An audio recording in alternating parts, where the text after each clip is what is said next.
What up? What up? Salvador Briggman here. Welcome back to the Crowdfunding Demystified podcast. On this show, we talk about crowdfunding, Kickstarter, Indiegogo. I think more importantly than that, we talk about how to get a product out there into the world. Something that you've made. How do you make other people able to buy that, able to have that on their doorstep, be able to live their life with these products? And I think it's so cool. I know that you might not view yourself this way, but in some ways, you're kind of like an artist.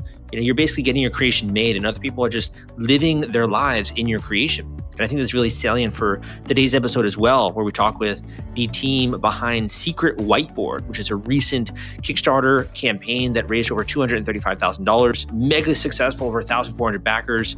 And these guys were able to invent a really cool secret whiteboard that kind of basically opens up, and it's behind this painting. So you can have it in your house, and you're not going to piss off your significant other. If you're always sketching out ideas, you always have ideas, you're not going to piss them off. You can always just close this thing. It looks like a really beautiful piece of artwork. But when they're not looking, you can open it up, right? And you can sketch out all your ideas, which I think is pretty cool. So the reason why I started this show in general was just to demonstrate what is possible. And I really tried to do that because for me in my own life, I've always found it easier to achieve a goal when I see other people that are just like me achieving those goals. When I hear someone come up with an idea, throw something together, put together a Kickstarter page, and be able to raise hundreds of thousands of dollars for that online, it's exciting. All of a sudden, it's not just a news story. It's not something you hear about. It's really something that's real, and you're hearing from the actual human being, the actual founder on the podcast. Think about how lucky we are to be able to be in the halls of so many of these successful entrepreneurs. And you're here with me, man. You are like a fly in the wall. And I know that you're listening carefully to these episodes, you're taking notes, and you're really being mindful of how this can work for you. And even if it's something that's a new product that's not necessarily your product, you're paying attention to what they did to be successful on Indiegogo, on Kickstarter, whether it's with equity crowdfunding or just e-commerce play, right? You're paying attention and you're listening and you're letting that seep in. And to me, that's exactly what you got to be doing. And that's what every single successful founder has done who's been on this show in order to smash their goal, right? When they go live with their Kickstarter campaign. So this is something where you can go and you can study this. You can look into the archives of the podcast. You can go and listen to me, even my older episodes, and you can hear from this again and again. You'll hear people from many different races, many different locations around the globe. It's not all about the United States, right? Even from multiple genders, from older people, from young people, right? There are so many different just types of individuals who have raised money successfully on Kickstarter, and I've had them on this show to demonstrate that, look, it is possible. Anyone out there, if you are serious, if you're willing to work hard, if you're willing to study the examples of success that I'm laying out in front of you, you can be successful with a crowdfunding campaign. And you're going to hear from that today. I think a really inspirational episode, how this creator also shares how they're able to build a 7-figure e-commerce Amazon store and figure all that out. And still, even after that success, they decided to go to Kickstarter for some of those unique reasons that a lot of our guests talk about. So you're going to hear about that today on the episode. In addition, if you are interested, I've put together a really awesome free course for you, which you can check out at the link crowdcrux.com/Kickstarter. That is crowdcrux.com/Kickstarter. You can go there, you can enter your name and email, and you can join my free course when it comes to getting started as how to get started with the Kickstarter campaign. In addition, at the end of this episode, I'm going to be sharing with you a link where you should listen to if you want to work with me one-on-one or you're interested in discussing your project. Listen out for that because I'm going to talk about that at the end of the episode. Thank you so much for tuning in, and I will see you in just a little bit.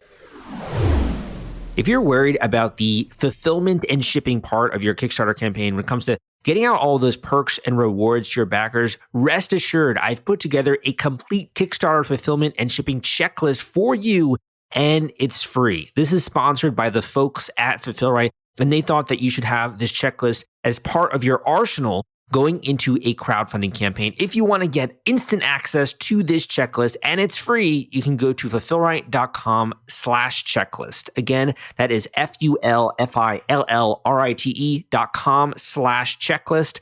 Fulfillrite.com/checklist. Just go to that link and you can download it immediately. Hey guys, welcome back to the Crowdfunding Demystified podcast. We have a really interesting product for the Secret Whiteboard, which is super interesting when it comes to being able to hang a print frame, being able to write. I'll kind of let the creator describe it a little bit more, but it's really kind of like this nifty device and also very aesthetically pleasing. We are lucky enough to have the creator on the show who has happened to raise over $200,000 with a mega Kickstarter campaign, more than 1,400 backers, and it's also now on Indiegogo. Tomer, welcome to the show. Thanks so much, Sal. Pleasure to be here. Big fan. Your book was a big help for us getting to where we are today on that campaign. Thank you so much. Really appreciate that. That's also so cool to have someone who was in the same phase a lot of other listeners are in, and then to launch a campaign and to come back and to share that story. Like, that's so cool. I always say that's like kind of like karma almost. Absolutely. If Beatles were right about how much love you get, it's about what you give out there. Cool, man. So why don't we get started? You can just kind of describe for the listeners a bit of what your product is and do it some justice there and just describe how they can use it. Certainly. So the Secret Whiteboard is a large print or poster frame that you can change the art to whatever you want. There's a hinge, and when it opens up, inside is a double magnetic whiteboard.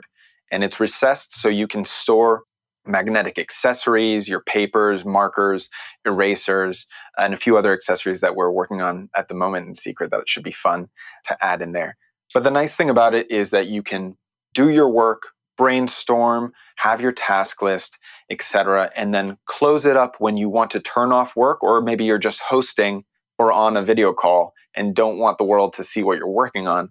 We like to say that everyone's a work in progress and no one should be ashamed of it. But you may not be ready to show off just yet. Sometimes you want to refine an idea before you go public with it. So this eliminates a lot of people's need to have to erase their stuff every time they are hosting or on a video call, for example. Yeah, that's so interesting. I was thinking about that because I do a lot of writing myself on whiteboards and also on peel off paper. And I was like, oh man, if anyone ever came into my room and just saw all that, it's like, it would seem crazy, right? So I love that it's also functional decor. You kind of have like that artwork built in also. Yeah, a lot of our bigger brand, where it's called Sable Flow, is about natural elements and bringing wood and aesthetic into your world, but also about allowing people to jump back and forth between their home and work flow states and being able to jump right into it and to also jump back out.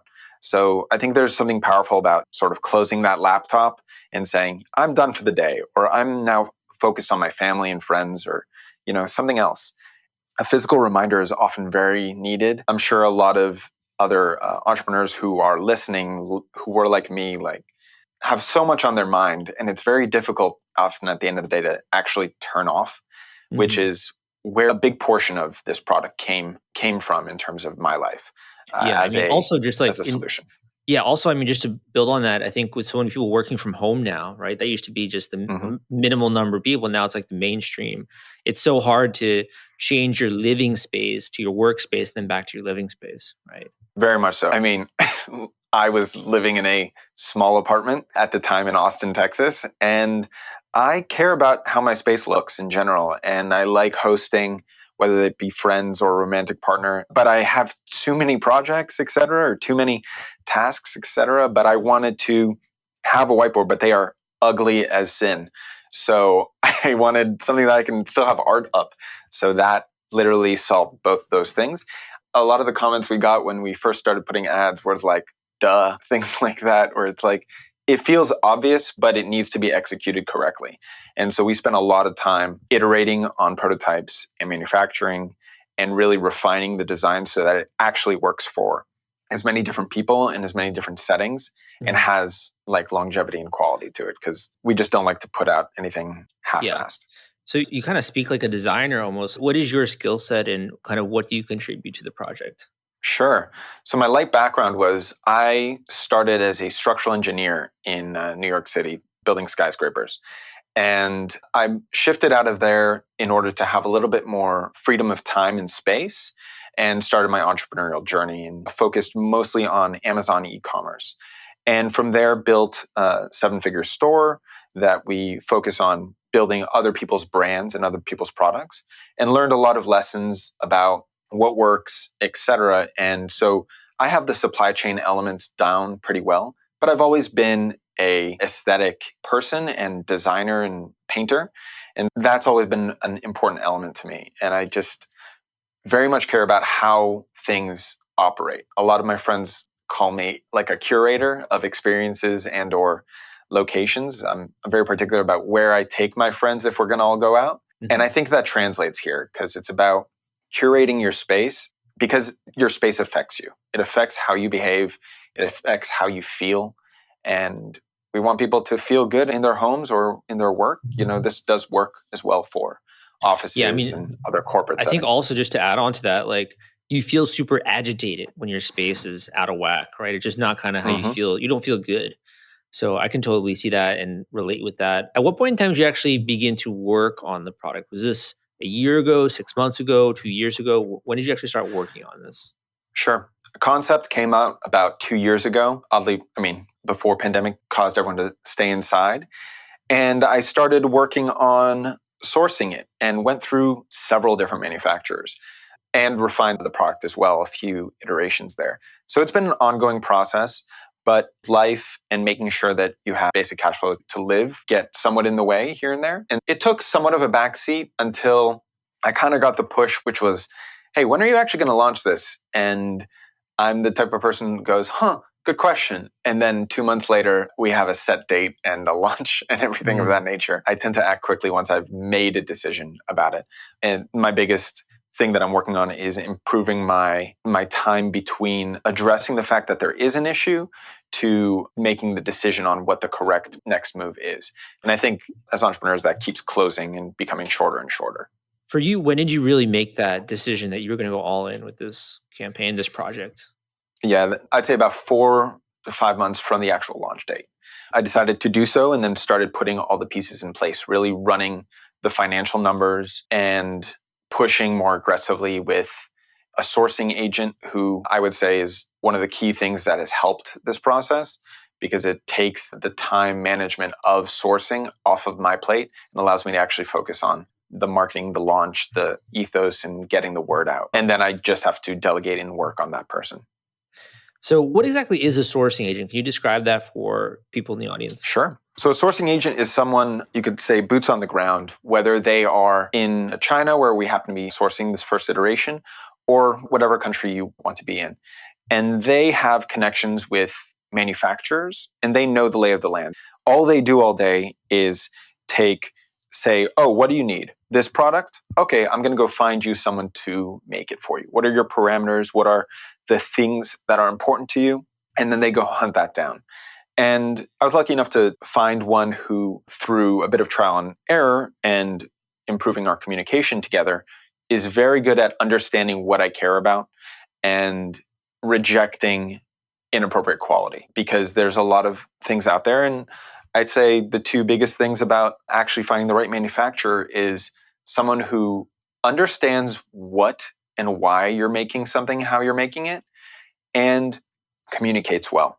Those are the two important things. Someone who is actually going to listen and is on the same page about what is important and why it is, so that they can make proactive decisions on behalf of the product and of you to improve things. And then also to be able to actually answer questions or communicate or negotiate, whatever those other elements are. I mean, I can imagine that would help a lot also with the language barrier, right? Maybe very much so. And also the time. Mm-hmm. Yeah.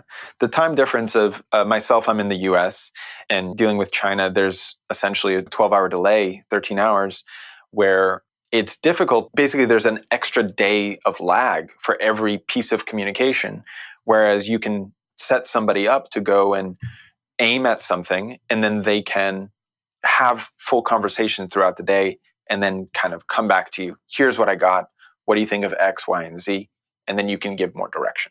Yeah, I love that. And that's so smart. And then you can also be working, you have a workforce that's like 24/7 where you're working in your time zone, they're working in theirs. So it makes a lot of sense. So why not just go with Amazon, man? I mean, like you obviously have, like you said, a massive store that you had built up and you understand that platform, it sounds like. Why not just go with Amazon with this? I think that is definitely one of the next big steps for us, obviously, is to go launch it there. But I think we went through Kickstarter for the same reasons that a lot of people do: community and finances.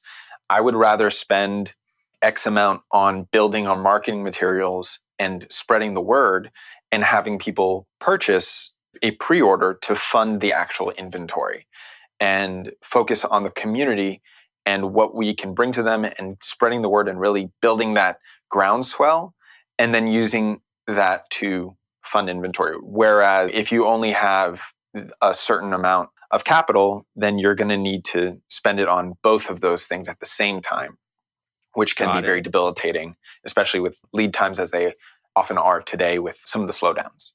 Yeah, I mean, that definitely makes a lot of sense. And you also are kind of capitalizing on the community a little bit. So it sounds like Very much so. Amazon is something that's in your goals and in your future, but it's just you were decided to do the Kickstarter first, right?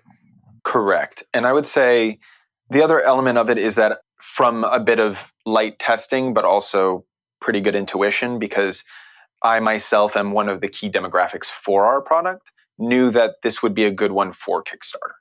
So there's certain products where there is actual novelty, where there is something that appeals to people that stops them for a moment and go, oh, that's actually interesting, is a good place for a crowdfunding launch. If you are just another iteration of something that already exists, it's more of a case by case basis. But if you're something pretty unique and novel, and people go, well, this is nowhere else really, then you have a better chance of succeeding on there. When did you have that aha moment when someone was like, this is really actually pretty cool, right? Like, when did you begin to get that kind of feedback? Yeah. So I have generally been a fairly private person, which I would say kind of lends itself to this product, right? I don't like to show off my ideas until they are closer to fruition or actually ready to present. And so I started talking about it to friends and family, and they're all like, yeah, go do this, obviously. And once I had a few prototypes, brought people over to see it and to discuss, and they go, yeah, absolutely. The actual decision, one of the biggest places that I actually showed it to people was in my agency hunt, actually, because I did not want to sort of spill the beans and reveal too much until it was actually live. Mhm. So one of the biggest places that I started talking to people was in my team building. And the enthusiasm that they had for the product and to work with us pretty much showed, okay, these experts see value in this. Got And it. that's a pretty good litmus test for I think proving that's that there's something. Yeah, that's obviously super important. One of the things that you were talking about in the pre-interview is that you need to identify what the next step is and the thing that will stop your progress and just kind of focus on that. I think a lot of people get really bogged down and really analysis paralysis with launching a campaign. Can you speak a little bit to that point and sort of what you meant by that? Sure. So I would say, if you haven't read or read summaries of Gary Keller's The One Thing, I think that's a very helpful to start on that, which is itemize all the things that are happening and then start working on them and figuring out what is the one thing that's going to stop you, or what is the one thing that will come up and be a roadblock down the line, and do to remove that stopgap.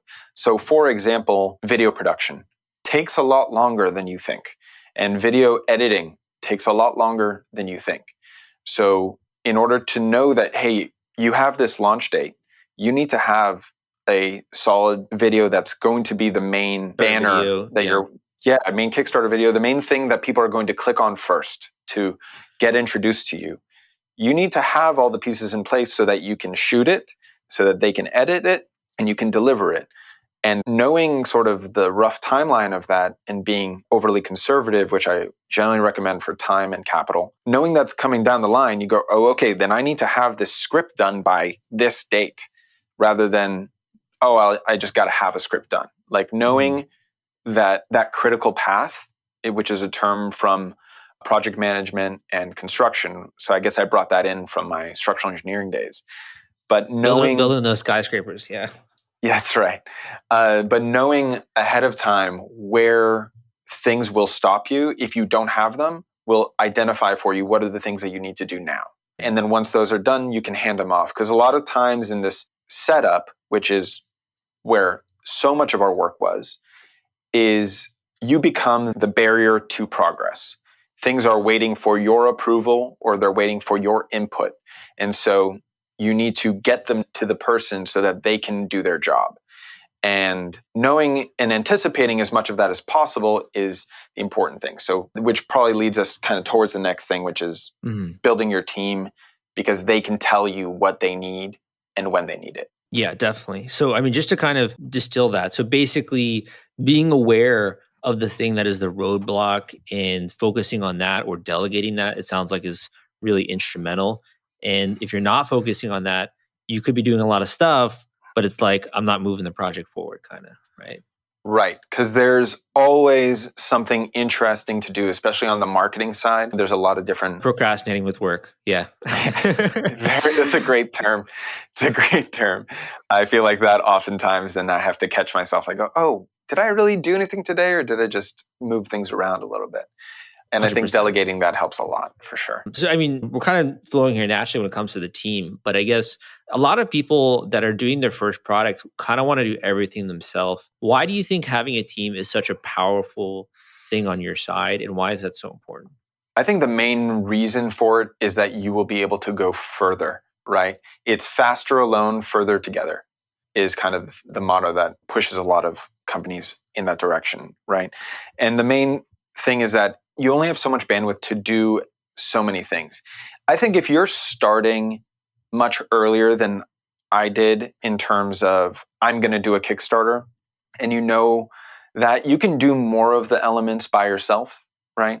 But it's very important to understand your expertise. Not necessarily your limitations are important to know, but to know where do you actually bring value, and then being honest with where you don't. So for example, I have not filmed much. I have not run a film crew. I understand some of the core concepts of what makes for a good ad, but have I shot one myself? No. So I hired a videographer locally. Did I know how to write a script? No. But we decided to actually take the Harmon brothers, who do Squatty Potty and all those other fantastic ads. We took their writing course, which I will happily endorse. It was a very bite-sized and tangible way to do it. So I highly encourage that if you're looking to write a script. But hiring somebody who knows what they're doing there, they also provided an additional eye on our script and say, this doesn't make sense to me.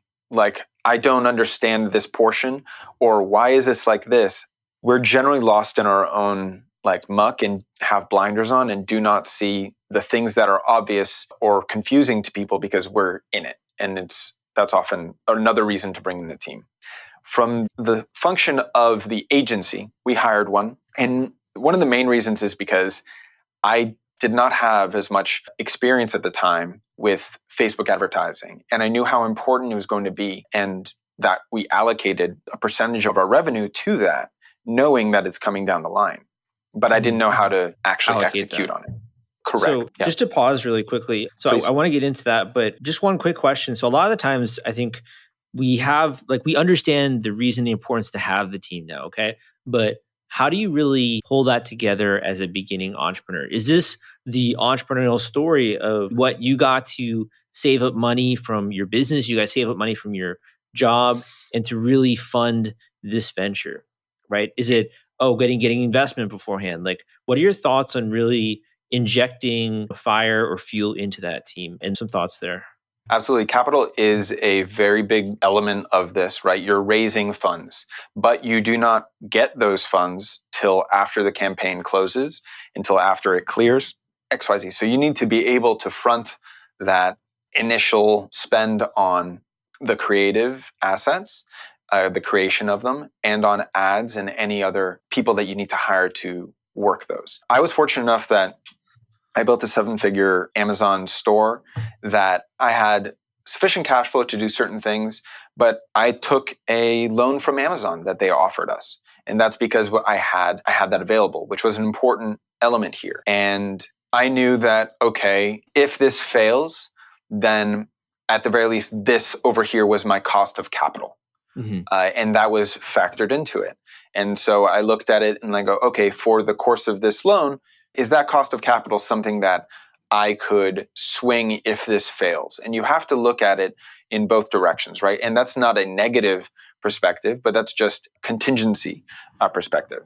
So basically, it was funding. I did not feel comfortable giving out equity at the moment to do so. I think especially for in the beginning, I don't recommend that if you have access to some sort of financing.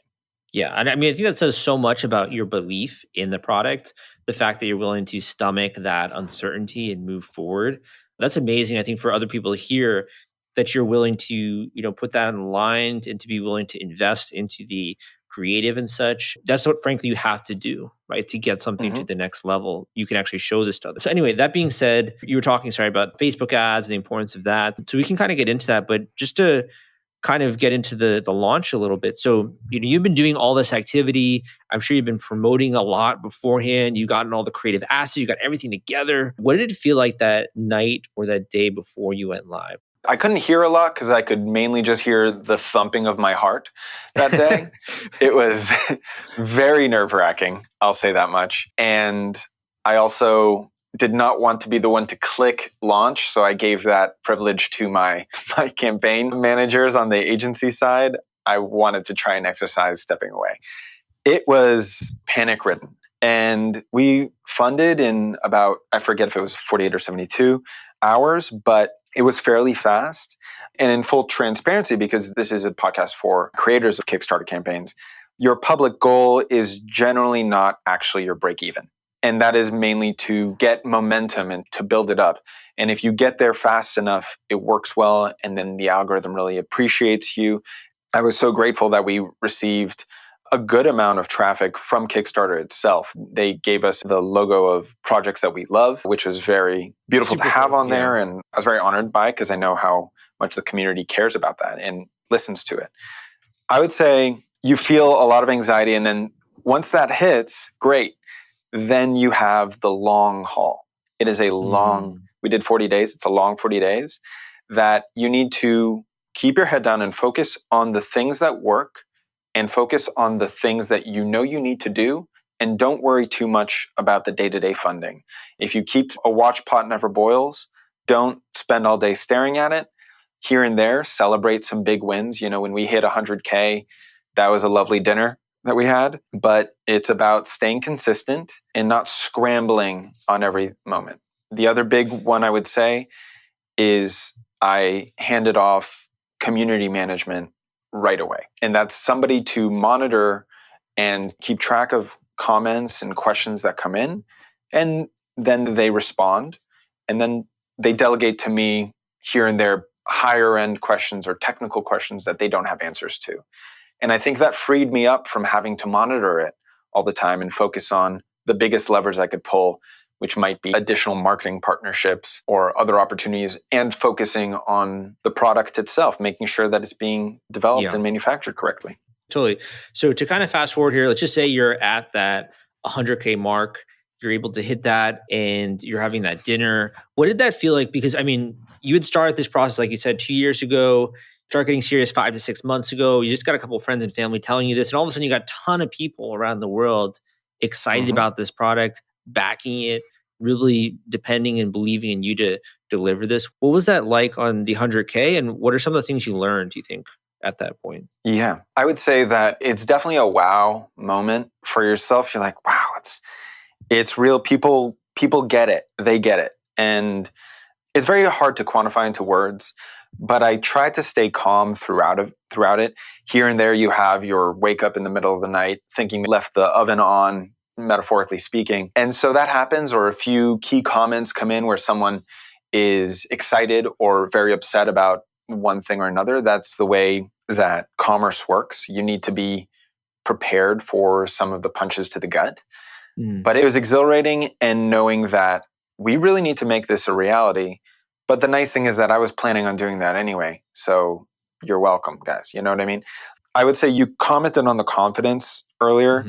I think that is the number one thing you need to do is you need to be confident in that you're creating or providing a product or service that people would be dumb not to take. That there's enough value there that it makes complete sense. And we intend to even sweeten the deal for everyone without asking. We're trying to partner with things. Now that you've had that experience, how would you say that the people that are backing your project are different from Amazon buyers, or are they the same? What do you think the difference is there? Sure. I would say I'm still getting to know them. And so I don't have the entire answer for that yet, except that they have a higher tolerance for risk and more patience, right? By their very nature. Amazon buyers are, why wasn't it here yesterday? and they haven't even ordered it yet. Yeah. But Kickstarter backers have a bit of patience. They understand it. I think they appreciate communication more so. And our goal is to make them really feel like they are our true community, like an actual fan base that has real value and equity in being a first person. And we intend to spoil them. That's one of my key tenets here is spoil the crap out of your fans.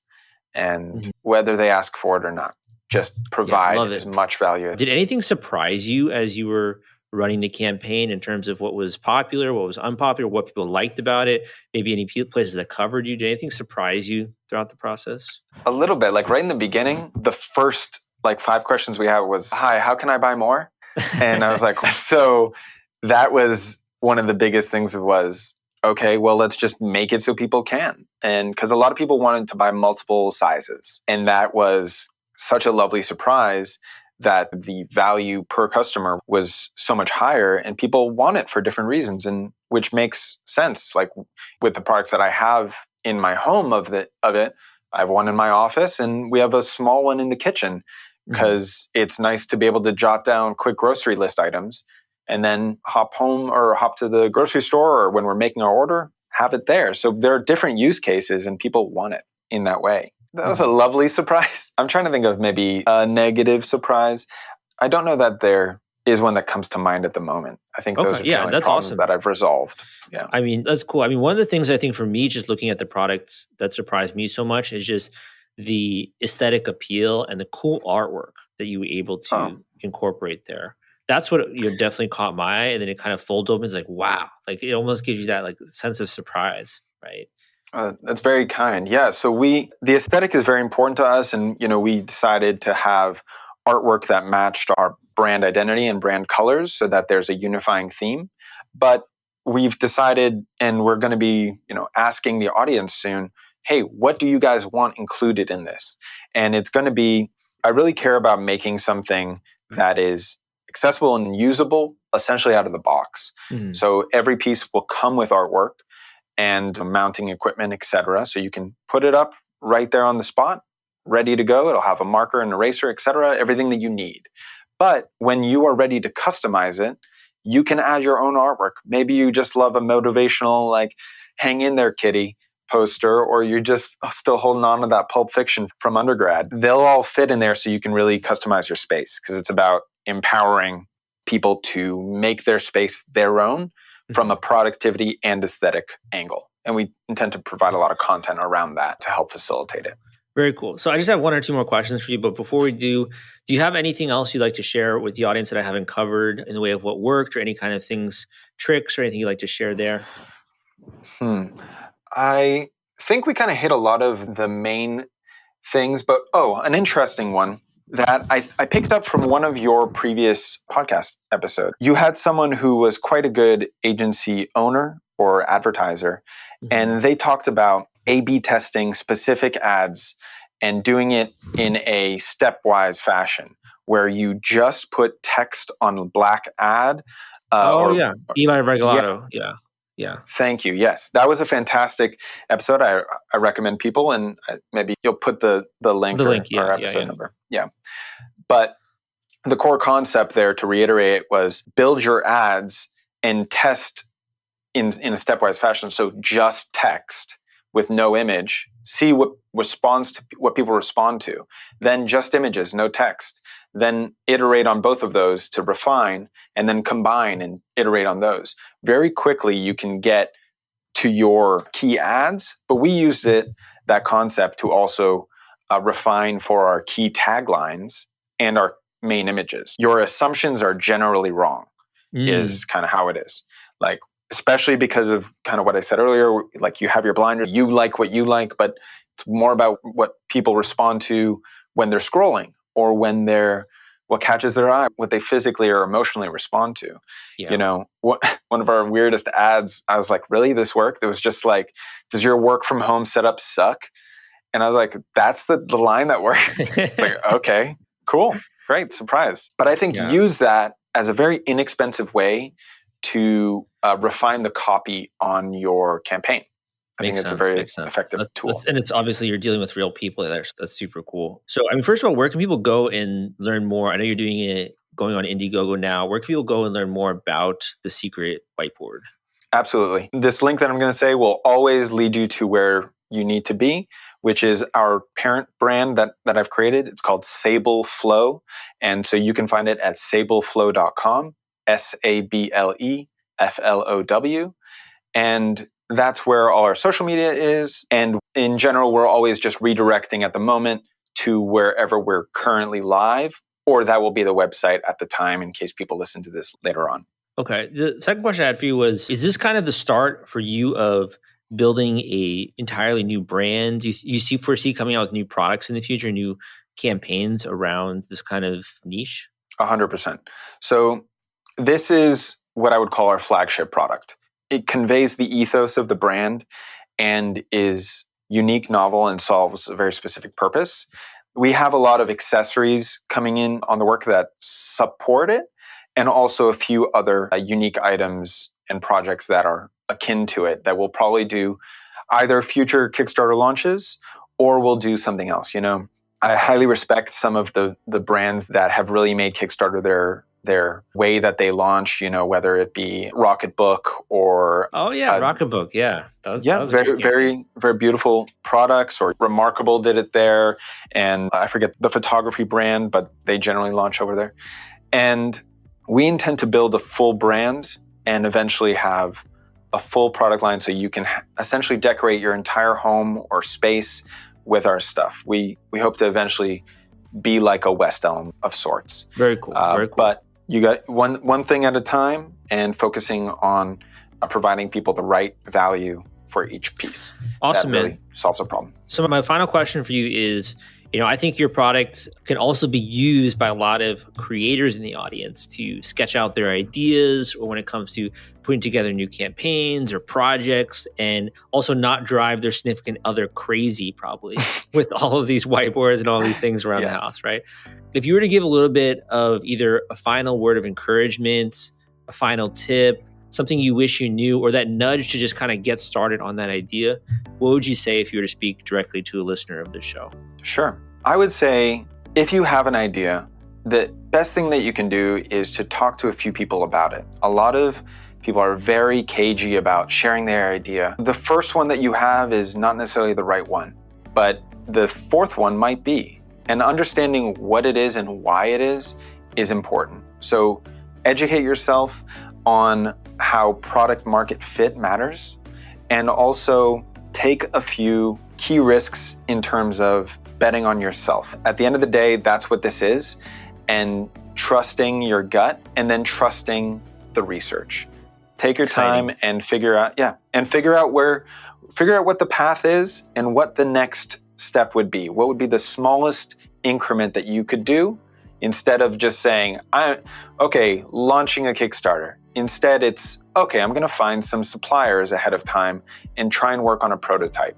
That's a great place to start. Love it. Awesome, man. Thank you so much for coming on the show, being super transparent, sharing all those great tips, and good luck with your upcoming next launch. Thank you, Sal. It's a pleasure.